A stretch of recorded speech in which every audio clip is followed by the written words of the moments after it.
Bonjour, je m'appelle Evelyne Joss, je suis psychologue, psychotraumatologue, chargée de cours à l'Université de Metz. Bienvenue sur la chaîne Résilience Psy dédiée à la psychologie. Aujourd'hui, j'ai la joie et la chance d'accueillir Marc Leuys qui va nous parler d'Auroville.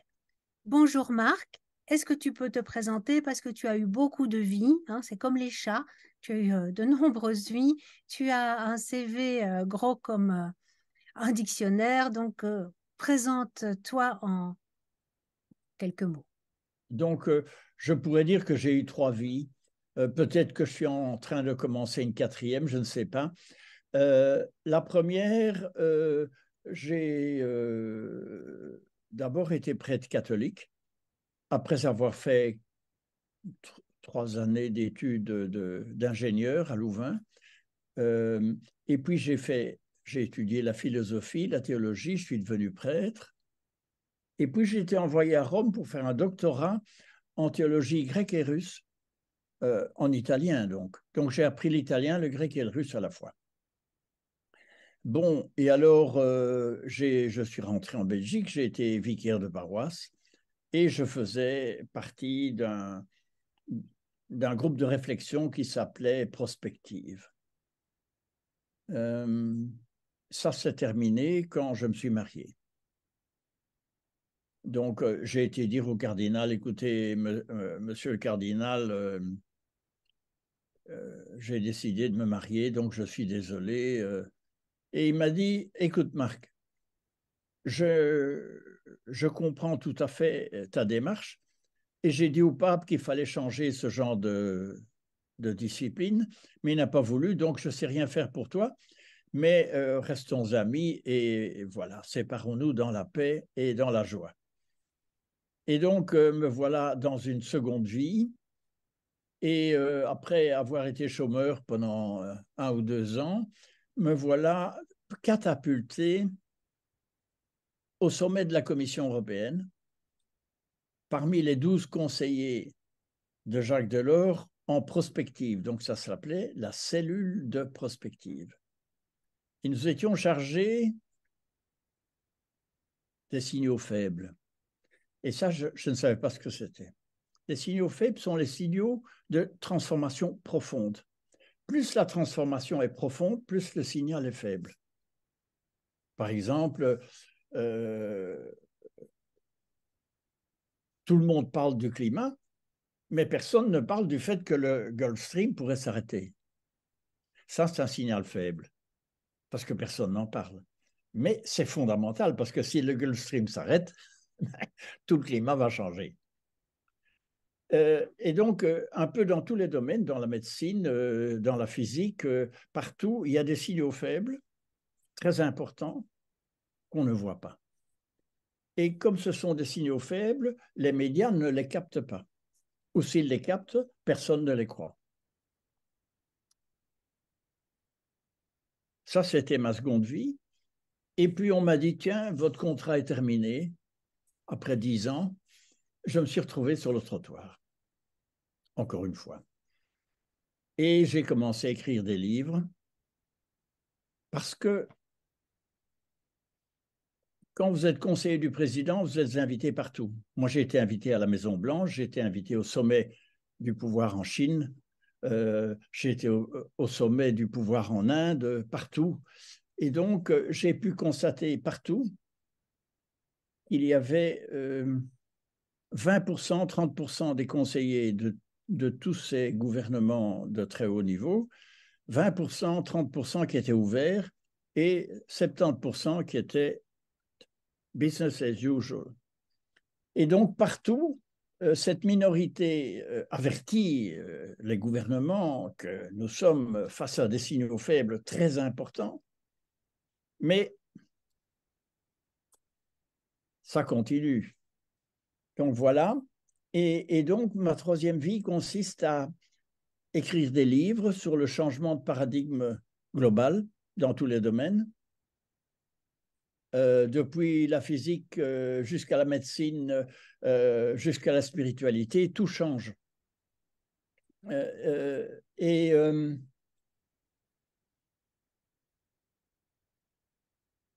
je dirais que ma quatrième vie, c'est ma transformation personnelle.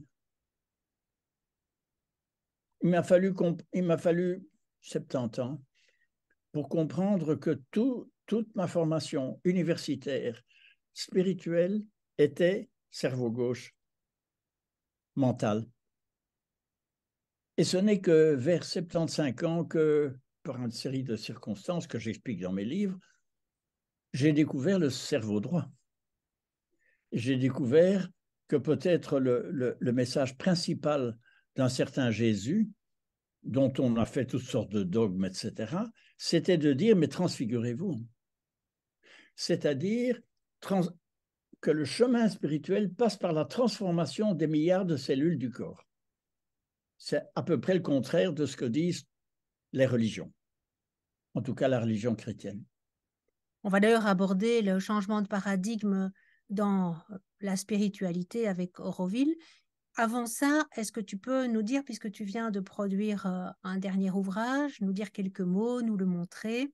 On remettra évidemment toutes les informations dans la vignette de présentation et on remettra aussi l'image de ce livre en fin de vidéo. Alors, 2 minutes sur ce livre. Je dois raconter une petite histoire. Donc, nous étions cellule de prospective, Jacques Delors, qui était un homme intègre, le contraire de ce que Van der Leyen raconte, c'était vraiment le message inverse. Il nous dit, faites-moi un rapport sur l'économie européenne en 2040. Et donc, nous faisons un rapport qui existe toujours.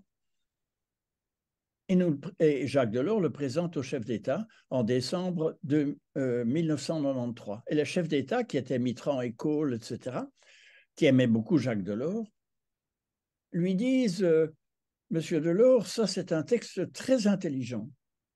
Et vous avez probablement raison. Mais nous, on ne peut rien en faire.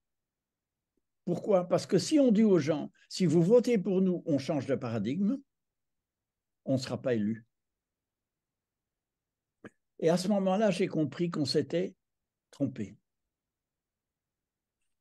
Jacques Delors et nous. On s'était trompé, le changement ne vient pas du dessus. Le changement vient d'en dessous. Et donc, j'ai utilisé tous les contacts que j'ai eus dans le monde entier pour constater que pour finir, le changement vient d'en dessous et il y a 2 milliards de citoyens qui se mettent debout d'une manière ou d'une autre. En Chine, ça va être différent de l'Inde et ça va être différent de l'Amérique latine, etc.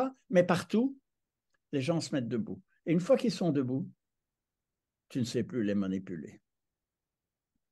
C'est ce que Dan, comme disent les Flamands, c'est fini. Et donc,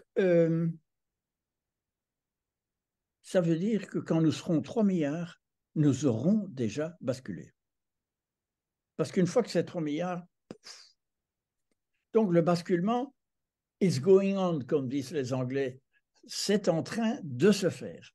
Parce que le nombre de réenchanteurs, le nombre de gens qui se mettent debout augmente tous les jours. Hommes, femmes. Donc nous allons parler d'Auroville. En Europe, on peut dire que la spiritualité a été tenue par les religieux jusqu'à finalement relativement peu de temps. C'est aussi en train de basculer. On est dans un tout autre paradigme avec Auroville. Alors, où est-ce que se situe Auroville? Qui l'a conçue? Comment est-elle conçue? Est-ce que tu peux nous parler de cette fameuse ville? Alors, commençons par Sri Aurobindo lui-même. Sri Aurobindo est le fils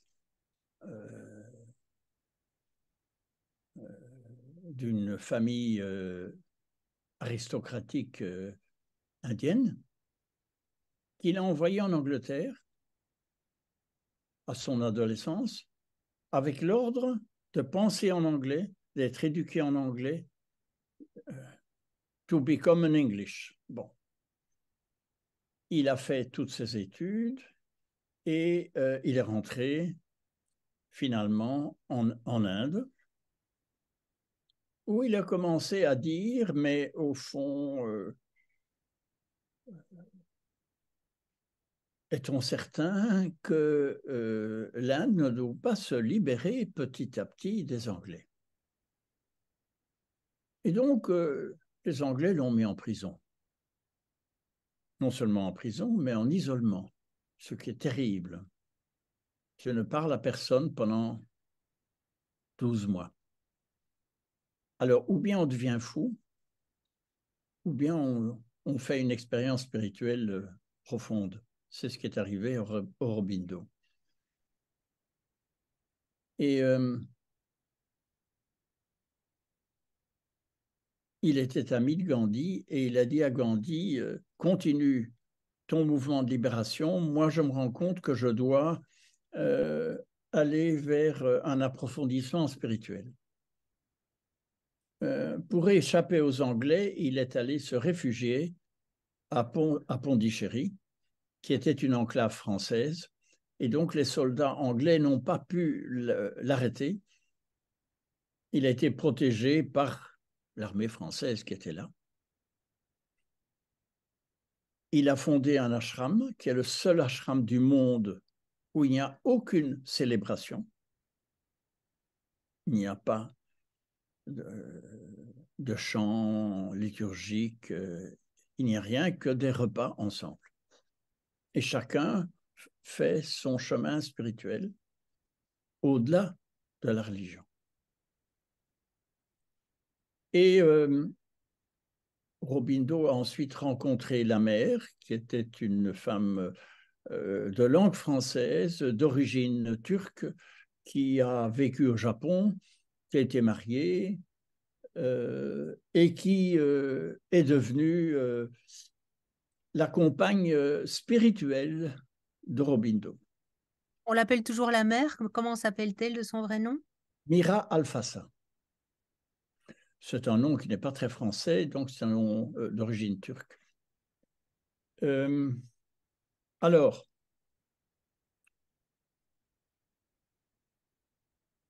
elle a acheté des terrains au sud du Tamil Nadu. Le Tamil Nadu, c'est une province dans le sud de l'Inde.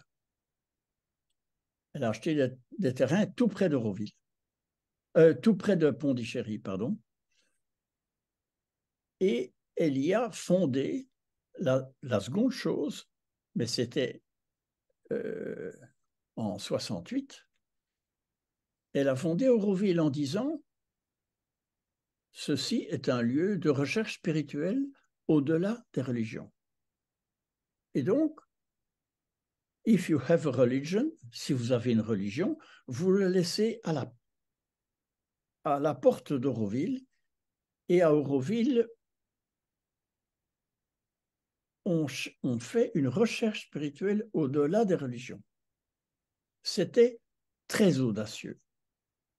Parce que le citoyen indien, d'abord, il est convaincu qu'il y a une vie après la mort. C'est évident. Il te salue en disant namasté. Et namasté, ça veut dire je salue le divin en toi.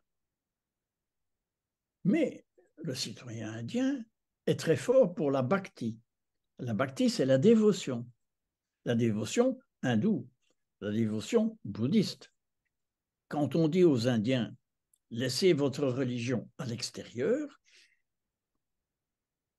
c'est pas tellement évident. Par contre, une profondeur spirituelle, ça leur parle, plus qu'à nous. Et je concentre 50 ans de vie d'Auroville en quelques minutes. Il a été décidé, pour finir, par un acte du Parlement central de l'Inde, que le gouvernement indien va non seulement permettre cette expérience, mais la subsidier, la protéger, lui donner un statut spécial de visas spéciaux pour les Eurovilliens. C'est impensable chez nous. Tu demanderais au gouvernement belge de supporter, d'aider et de subsidier une expérience de ce type, on dirait, vous êtes fous. Carrément. Que signifie Auroville? D'où vient le terme, le nom? Écoute, c'est deux choses. C'est l'aurore d'une nouvelle ère, Oro. C'est aussi Orobindo. Donc, c'est les deux. C'est une ville de l'aurore d'une nouvelle humanité. Et c'est en même temps inspiré par Sri Aurobindo. Si j'avais voulu t'interviewer aussi par rapport à Auroville, c'est parce que tu as eu un rôle important par rapport à Auroville. Est-ce que tu peux nous en parler? Oui, dans les statuts qui ont été, pour finir, proclamés par le gouvernement de l'Inde, par le Parlement de l'Inde, dans les statuts, il est prévu qu'il y ait un conseil international d'Auroville. Et donc, il y a un governing board, un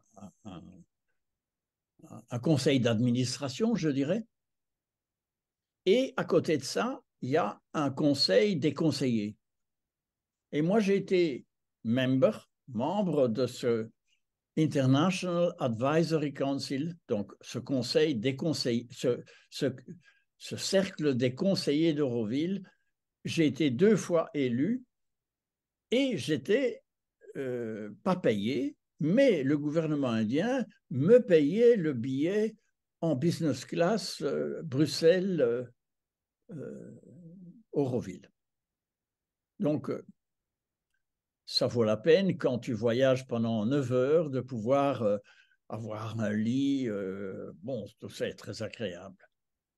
Nous n'étions pas payés par ailleurs. Qu'est-ce qu'on peut dire? Peut-être déjà qui sont les habitants d'Auroville? Les habitants d'Auroville, c'est 50, 60 nations différentes. Donc, il y a des Russes, il y a des Chinois, il y a des Européens, il y a des Sud-Américains, il y a vraiment de tout, des Africains évidemment. Et qu'est-ce qui est commun à tout le monde? C'est que tout le monde va là pour servir le divin. On peut dire que dans cette ville de 2500 habitants, ce n'est pas énorme, on peut dire que 2000 sur 2500 fait un travail spirituel tous les jours. Ce n'est pas dans toutes les villes qu'on peut dire que 80% des habitants fait une pratique spirituelle de méditation, de chant, bon, chacun fait la sienne. Il n'y a pas de célébration commune. Ça, c'est la première chose. 2, quand on a fêté le 50e anniversaire, on s'est rendu compte qu'il y avait quelque chose qui manquait. Quoi? Mais la maire avait décidé qu'en 20 ans, 30 ans, nous devions arriver à être une ville normale, c'est-à-dire 50 000, 60 000 habitants. Nous sommes toujours à 2500. Pourquoi? Il y a des freins. Et nous, comme conseillers, nous avons toujours dit the main problem, le problème principal est la gouvernance. Le plus difficile dans toutes ces villes expérimentales, spirituelles, je pense à d'autres expériences, c'est la gouvernance. Et on comprend que les religions est une gouvernance très pyramidale parce que c'est beaucoup plus facile. Oui, est-ce que tu peux nous parler justement de comment ça fonctionne? Je veux dire que si on prend une ville normale, il y a un pouvoir exécutif, un pouvoir législatif, il y a une économie. Comment tout ça fonctionne à Auroville? Eh bien, Ce problème de gouvernance, mais d'abord, avant de parler des problèmes, de comment se fait cette gouvernance. l'idée était de concevoir une ville où l'économie est au service de l'humain. Par exemple, il y a un magasin où chacun vient et paye en fonction de ses possibilités et prend en fonction de ses besoins. Si moi j'ai 4 enfants, je vais prendre plus que si je suis célibataire, mais pratiquement tout le monde paye la même chose. Donc il y avait une idée de répartition, de relativisation de l'argent, de l'économie, etc. Ça, c'est la théorie. Ça fonctionne à moitié. C'est pas facile. L'éducation. Alors, l'éducation, ce n'est pas ouvrir la tête des enfants et verser de la connaissance, c'est, comme dit Platon, sortir les enfants de la caverne et les amener vers la lumière de l'être. Oui. Et ça veut dire qu'il n'y a pas d'examen au sens que nous connaissons, mais que donc, quand les étudiants sortent de ce que nous appelons les humanités, ils ont un papier. Mais ce papier témoigne qu'ils ont été à la Future School. Alors,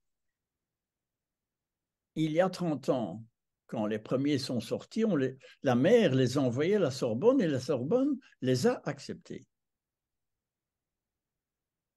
Bon, en se rendant compte que ces enfants étaient plutôt surdoués et s'adaptaient avec énormément de créativité à tout ce qu'on leur disait. Mais là, le gouvernement indien ne leur donne pas de diplôme officiel.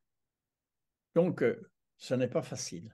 Tu sors d'Auroville, tu sors de ce cursus qui est excellent, qui est valorisant, qui ouvre à la créativité et à la spiritualité, mais tu n'as pas de diplôme. Donc, ce n'est pas facile. Et à part la Sorbonne, est-ce qu'il y a d'autres universités ou des écoles supérieures qui acceptent ces jeunes? De moins en moins. De moins en moins parce que moi, j'ai essayé il y a 6 mois d'introduire un élève qui sortait d'Auroville et qui me demandait s'il pouvait s'inscrire à Louvain. Non, parce que les universités occidentales ont trop de demandes d'immigrés, bon, et donc ça se grippe un petit peu partout. Mais, alors, maintenant, la crise actuelle d'Auroville. La crise actuelle d'Auroville est ceci. Nous avons un gouvernement de M. Desailly, qui est un gouvernement fondamentaliste hindou. Donc, il y a du fondamentalisme chrétien, il y a du fondamentaliste hindou. Je pourrais dire de manière assez gentille qu'ils ne sont pas très amis des musulmans. Or, la constitution indienne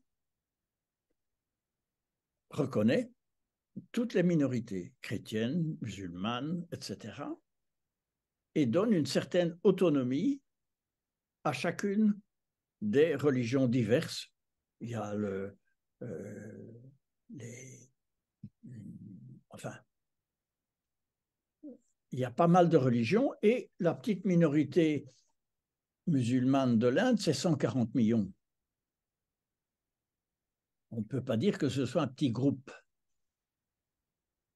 Bon. Le gouvernement actuel, qui est dans les BRICS, et qui, parce qu'il est dans les BRICS, essaye de se donner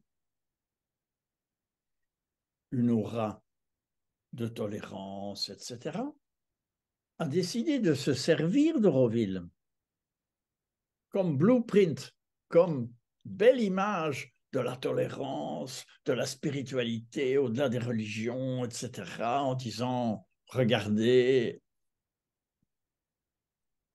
le côté négatif, c'est que ces gens-là, quand ils ont décidé quelque chose, ils le mettent en œuvre.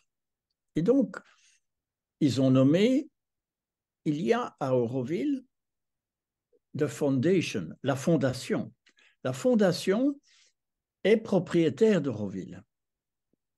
Donc, quand tu es à Auroville, tu es dans une maison, mais la maison ne t'appartient pas. Ça appartient à Auroville. Et donc, tout Auroville appartient à la fondation. Et la fondation elle-même est subsidiée et supervisée par le gouvernement indien. Bon, jusqu'ici, c'était une tendance très libérale et on respectait énormément le point de vue des Aurovilliens, etc. Mais quand la nouvelle secrétaire, c'est une femme, est arrivée, c'est une fondamentaliste hindoue, et elle a dit, mais il y a une route circulaire qui est prévue depuis 49 ans, et moi, en 8 ans, cette route circulaire a fait 1 mètre. Parce qu'il y a des discussions, il y a toujours des gens qui sont contre et qui discutent. Mais moi, j'ai planté un arbre, je ne veux pas que la route passe là. Oui, mais attends, à un moment. Et donc, cette dame-là, elle a dit, écoutez, à 4 heures du matin, on vient avec 12 bulldozers et on va faire la route. Alors, il y a des Aurovilliens furieux qui se sont mis devant un arbre en disant « Moi, je ne bouge pas d'ici ». La police les a pris gentiment, les a enfermés dans la camionnette de la police et on a fait passer les bulldozers.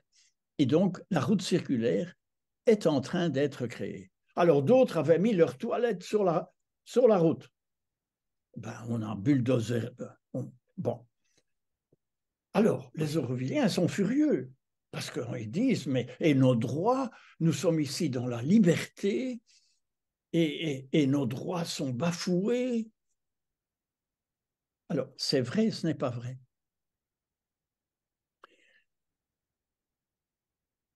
J'ai été chez un médecin qui est un médecin qui a été le médecin de la mer. Et il m'a dit un jour, le problème d'Auroville, c'est qu'il y a des gens très spirituels et il y a des gens très démoniaques. Il y a de tout. Et il y a des gens qui freinent systématiquement la construction d'Auroville. Je ne sais pas si c'est vrai. Mais je me dis, c'est peut-être vrai. En tout cas, ces fondamentalistes hindous qui sont habitués à se faire obéir se sont bien rendus compte qu'il y avait un problème à Auroville. Et quelque part, j'aurais presque l'impression de dire que la mer se sert de gens qu'elle n'aurait pas du tout appréciés au niveau politique pour construire quand même la ville. Quelque part, à un moment, il faut décider, il faut mettre en œuvre, il faut faire la route. Oui, il y a un problème au niveau décisionnel. Absolu. Alors, c'est vrai pour tous les domaines d'Auroville, pour les finances, pour l'agriculture, etc. Ce sont tous des gens. Alors, on élit quelqu'un, mais il est là pour 6 mois. Alors, le financier dit, mais moi, j'ai donné 1 million d'euros, où est-ce qu'il est passé? Ah, mais celui qui s'occupait du 1 million d'euros, il n'est plus en place, alors c'est un autre. Et pour finir, il n'y a pas moyen de savoir où part l'argent, où il vient, etc. En anglais, on dirait que their management is not reliable. C'est-à-dire, pour quelqu'un d'extérieur, il n'y a pas moyen de savoir qui fait quoi, quand, comment, pourquoi. Bon. Maintenant, il y a une chose merveilleuse, c'est le centre d'Auroville, le matrimondir, et peut-être que moi je connaisse, c'est Chartres, l'énergie de Chartres multipliée par 5 ou 10 ou 20. Donc, ils sont parvenus à construire, je vous passe les détails, un lieu spirituel qui n'est pas religieux. Et l'entrée se fait par un petit souterrain qui est initiatique. Quand on entre dans la salle supérieure, où il y a 12 colonnes blanches, un tapis blanc et une boule de verre de 2 mètres de diamètre qui repose sur un socle doré, tu entres là, c'est tellement puissant que moi, à certains moments, j'ai dû me fermer. Tellement c'est puissant spirituellement. Donc, il faut reconnaître ça aussi. Mais la gouvernance. Et donc, ce qui se passe, c'est que au lieu d'une gouvernance qui n'avançait pas, on a une gouvernance autoritaire, voire autoritariste, mais les choses avancent. La route est presque finie. On commence à construire Auroville et on va devoir trouver d'autres manières de faire venir de nouveaux habitants. Comment est-ce qu'on devient aurovillien? On, on fait une application, donc une Demande? comment on dit ça? Application, une Demande, candidature, une candidature. candidature, oui. Et alors, il y a un processus, on est approuvé, et alors on devient newcomer. C'est comme un stage, et ça dure 1 an, et après, on voit si le newcomer parvient à s'intégrer dans les services d'Euroville et s'il parvient à comprendre où il est et ce qu'il doit faire. Et qui décide de ça? Un groupe. Mais le groupe, dans le groupe, ça change tout le temps. C'est ça qui est compliqué. Il n'y a pas de responsable. Le responsable peut être responsable pendant 1 an, 2 ans, et puis ça change. Et nous avions dit, il y a un working committee qui est un peu le comité exécutif. Le working committee est là pour 2 ans. Oui, pardon. Ils mettent 1 an et demi à s'habituer. Et puis ils s'en vont, et puis c'est un autre working committee. Et donc, tout est comme ça. Tu ne sais jamais à qui tu dois t'adresser, pourquoi, etc. Il y a des gens, et le meilleur et le pire est fait. Je prends un exemple. Un des juges de la Cour suprême de l'Inde vient à Auroville et dit « J'aimerais bien entrer dans le matrimonial ». On lui dit écoutez, il faut attendre 8 jours, vous devez faire des papiers, une candidature, etc. Oui, mais je suis le juge à la Cour suprême de l'Inde. On lui dit ça n'a aucune importance. Et donc le type est parti, mais il a fait perdre une centaine de procès à Auroville. Pourquoi? Parce que c'est un management, c'est un groupe qui a décidé, et puis 1 an après, on dit, mais pourquoi est-ce que ce juge... Ah, mais oui, mais c'était telle personne dans tel groupe qui a dit ceci. Bref,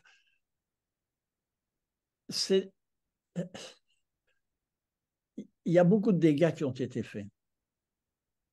Et donc, à Auroville, est-ce qu'on peut donc, faire une application pour devenir aurovillien? Est-ce qu'on peut aussi y venir pour passer quelques semaines ou quelques mois? Pas de problème. Tu dois trouver une place dans une guest house. Il y en a plusieurs. Mais ça coûte 20 € par jour. Vu le change de la roupie, 20 €, 30 €, board and lodging, donc le logement, l'air conditionné, les repas, etc., y compris la location d'une moto ou d'un vélo. Donc tout ça est compris. Ce n'est pas très cher, évidemment. Donc c'est possible. Mais pour visiter tout ce qui se fait, ce n'est pas facile parce que ils sont de 3000 et il y a à peu près 1 million de visiteurs par an. Parce qu'il y a des cars. Les Indiens raffolent de faire le tour des temples quand ils ont du temps libre. Et pour une raison ou pour une autre, les agences ont mis Auroville comme one of the temples. Bon, c'est pas vrai, c'est pas un temple, c'est pas un temple religieux, mais ça fait partie du tour. Donc, les Aurovilliens sont un peu obligés de se protéger face à cet énorme, parce que en Inde, tout est énorme au niveau des nombres de gens. Quand tu as 1,4 milliard de gens qui habitent sur un continent comme l'Inde, et si 10% décident de faire du tourisme, calcule un peu ce que ça fait. Et donc, là aussi, ils ont dû se protéger. Et comme il n'y a pas de gouvernance, mais chacun fait un peu comme il peut, donc il y a beaucoup de bricolage. Et c'est ça aussi que le gouvernement actuel de l'Inde dit, ça doit cesser. Vous vous êtes organisé comme un club de copains, 68 arts, qui est arrivé là, qui a dit pas de gouvernement, nous sommes parfaitement libres, voilà, il n'y a pas de limite. À un moment, il faut mettre des limites et il faut... Alors, ils disent, la mère avait dit divine anarchie. Alors, anarchie, oui, divine. Et donc, voilà la crise. La crise, c'est que si tu veux une ville de 50 000 habitants, tu ne peux pas faire une république de petits copains, ce qui était très bien pour le début. Ils ont fait des merveilles, ils ont planté des milliers d'arbres, et c'était un désert, ils en ont fait une forêt tropicale humide, remarquable. Bon. Et donc, nous sommes vraiment à un moment de crise. Comment cette ville fonctionne au niveau économique? Qui gagne de l'argent? Comment? Comment c'est redistribué?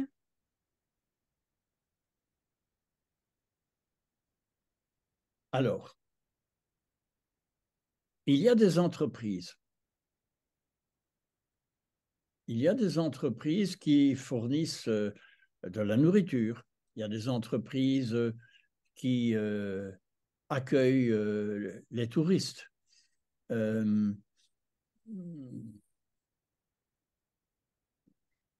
Mais, par exemple, il y avait une entreprise qui était dans le knowledge economy, qui faisait des programmes d'ordinateurs, etc.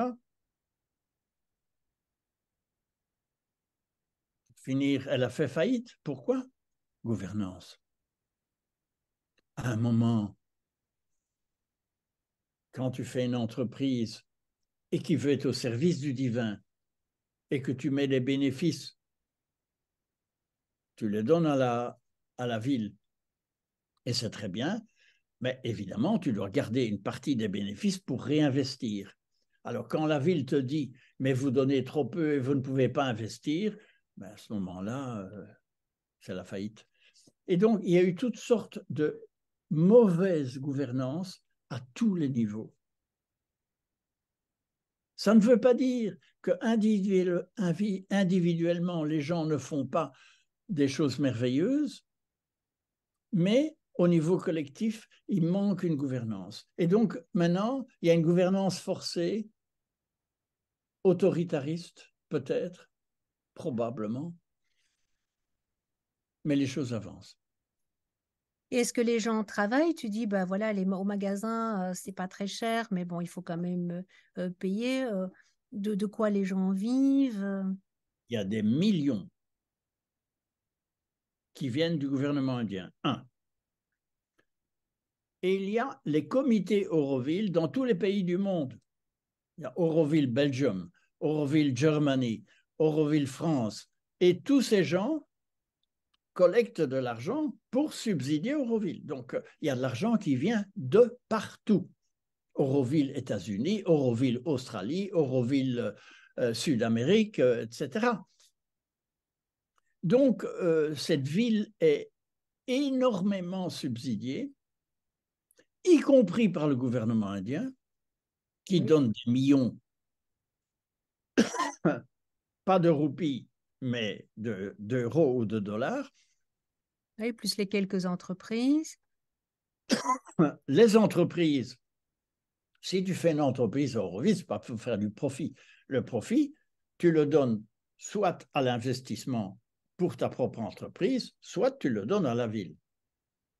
Donc tout ça était bien pensé par la maire. Alors, maintenant, je vais raconter quelque chose qui est disputé. On ne sait pas si c'est vrai. Mais la maire avait un conseiller qui s'appelait Satprem et qui a enregistré sur un enregistreur, parce qu'à ce moment-là, c'était encore des petits enregistreurs à bande. Il a enregistré tout ce que la mère a dit jusqu'au moment où il a quitté Auroville, à la mort de la mère. Et la mère avait dit, écoutez, je suis dans un processus de transfiguration, elle ne l'appelle pas comme ça, mais de transformation des cellules de mon corps. Je vous avertis, avait rassemblé tous ces médecins, etc., tous ces conseillers, je vais à un moment apparaître comme morte. Laissez mon corps travailler parce que je vais essayer de faire une expérience de modification de ma mort. Je vais essayer de me transfigurer. Et donc, un beau matin, elle apparaît comme morte. Et Satprem, qui avait tout noté, avait aussi noté qu'elle avait fait 3 cauchemars. Et ce cauchemar, c'était qu'on l'enterrait vivante. Eh bien, qu'est-ce que les médecins ont fait? Ils lui ont fait une piqûre de strychnine pour la tuer. Et donc, tout le processus s'est arrêté. Et pourquoi? Parce que, personne ne sait, mais le diagnostic de Satprem, c'est que les Indiens ne pouvaient pas accepter qu'une femme non indienne aille plus loin que le grand Sri Aurobindo, alors que Sri Aurobindo, elle, était d'accord. Et Sri Aurobindo a dit, au moment de sa mort, écoute, moi je meurs, mais je te transmettrai tout ce que j'ai travaillé pour que toi, tu puisses continuer ta propre transfiguration. Tout ça s'est arrêté et j'imagine, moi,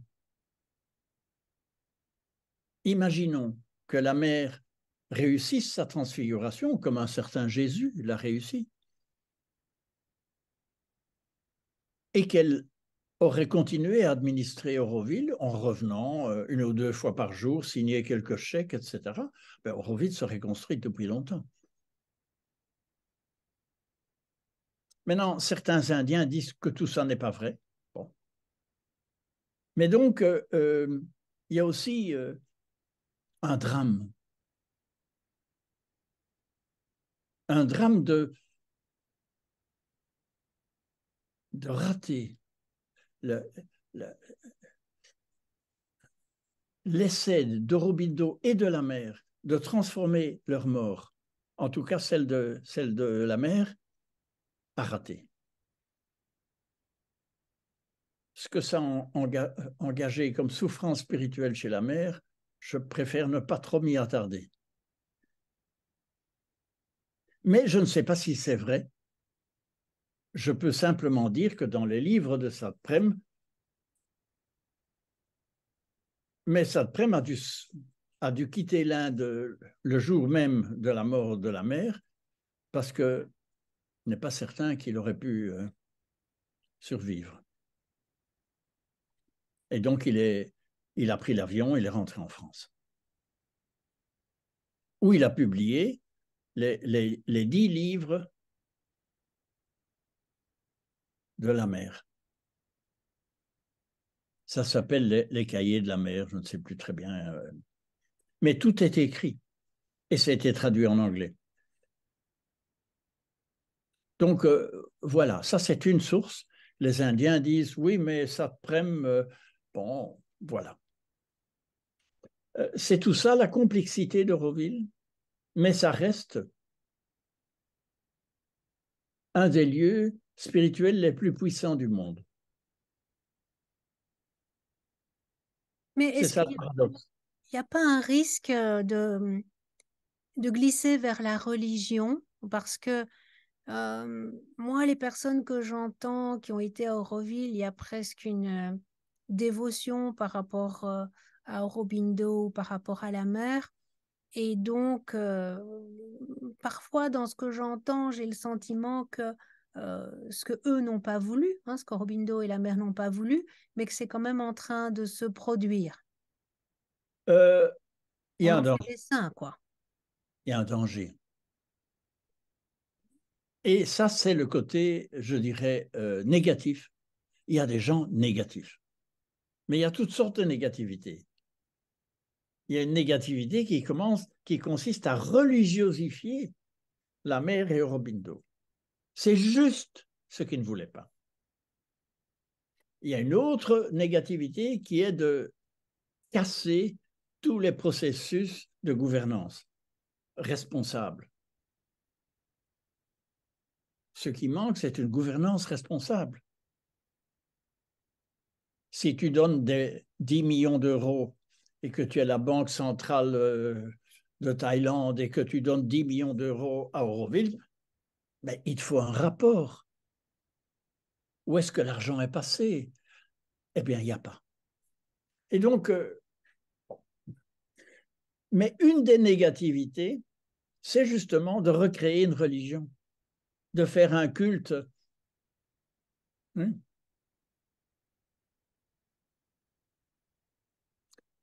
Je raconte une histoire. J'étais ami d'un des responsables de l'ashram. Et il y a eu une bataille épouvantable au sein de l'ashram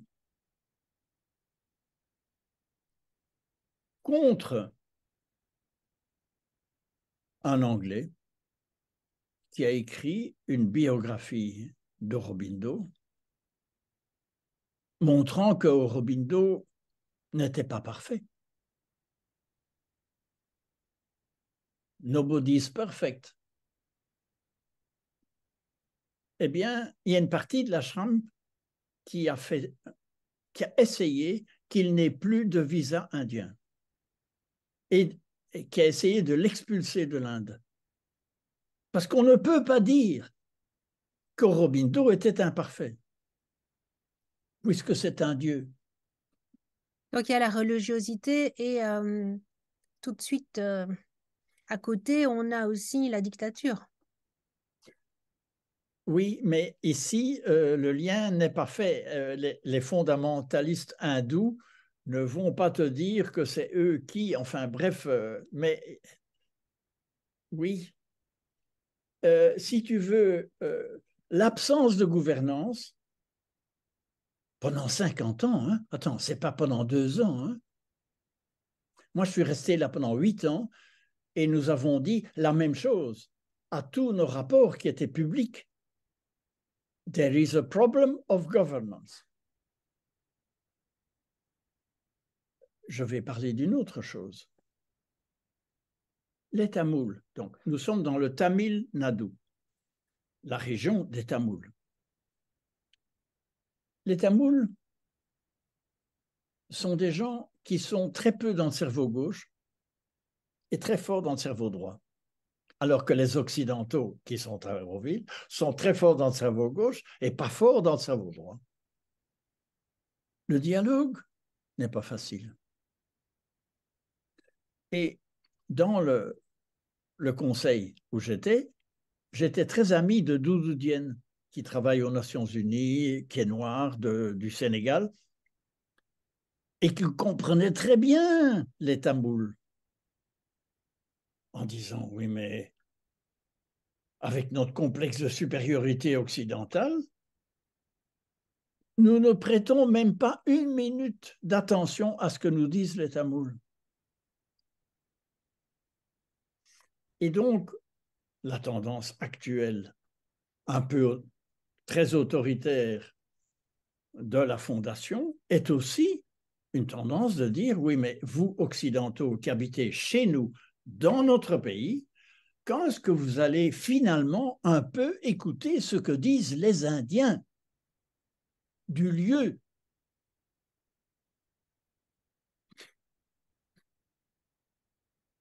C'est pas facile. Parce que tous ces vieux 68 arts qui sont arrivés là, ils ont planté des arbres. Très bien. Est-ce qu'ils ont écouté les Tamouls? Il y en a qui ont épousé des Tamouls. Est-ce qu'ils ont écouté leurs femmes?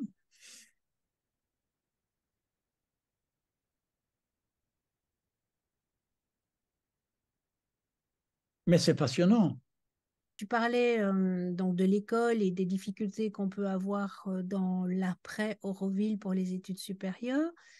Euh, Financièrement aussi, puisque les gens ne travaillent pas, comment est-ce qu'ils peuvent financer des séjours à l'étranger pour leurs enfants, pour une scolarité, quand un de ces enfants trouve une place dans une université, dans une école supérieure? Alors, il y a 2 poids, 2 mesures. Si tu es français ou si tu es allemand, il est possible que des gens de ta famille puissent t'aider.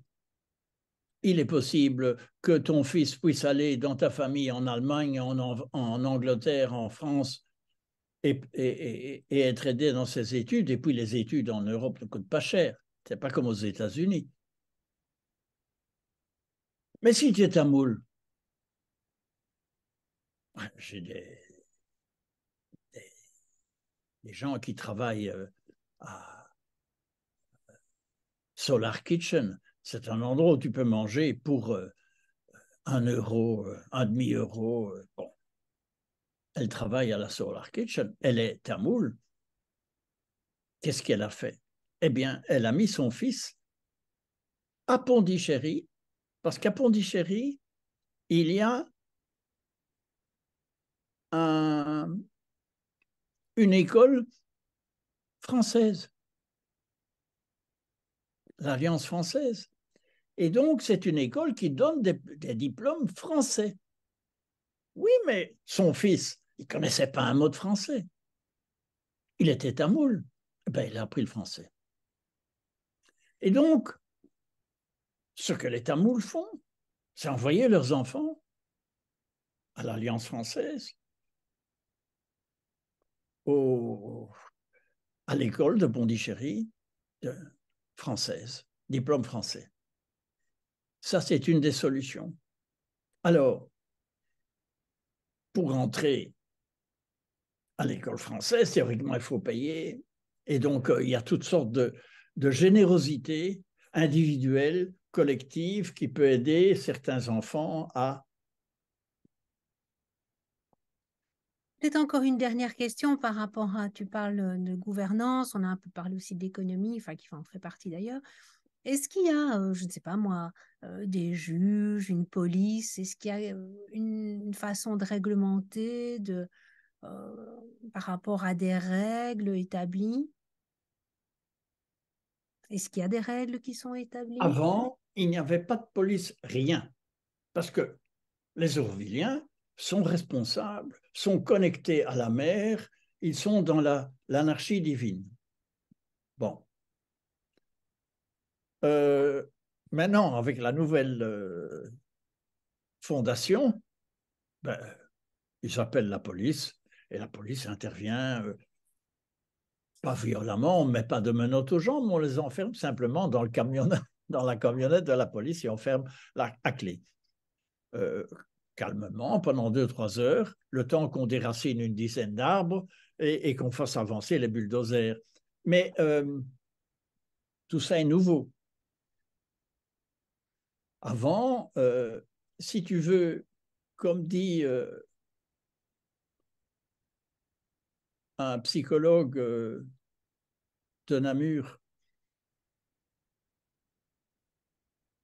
je ne retiens pas sur son nom, mais il dit un des problèmes de notre civilisation, c'est la liberté sans limite. Eh bien, je dirais que Auroville me fait un peu penser à ça. C'était une génération de 68 arts qui voulait une liberté au fond absolue. Mais ça ne va pas.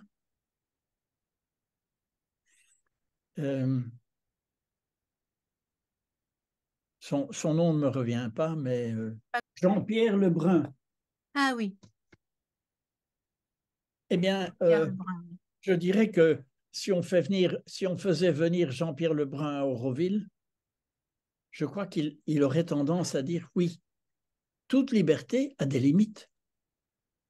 Saint Thomas disait déjà, bon, la limite de la liberté est la liberté de l'autre. Il n'y a pas de liberté absolue.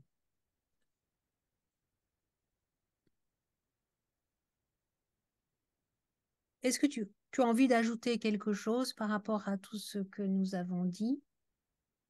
Je dirais ceci, ça vaut la peine, encore aujourd'hui, de visiter Auroville. Il y a par exemple près de la mer un centre qui soigne le corps et l'âme. On fait du watsu, on fait toutes sortes de traitements qui sont extraordinaires. Il y a une centaine de thérapeutes qui habitent Auroville, donc il y a vraiment beaucoup de possibilités. Il n'y a que l'avion qui coûte cher. Le séjour là-bas coûte relativement bon marché. Et c'est un lieu quand même magique. Eh bien, merci Marc. On va rester sur ce mot magique qui est pour conclure cet entretien. Merci. Merci d'avoir participé à cet entretien, Marc.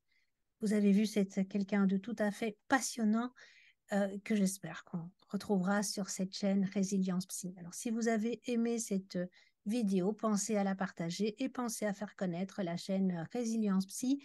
Merci et à bientôt pour de nouvelles aventures.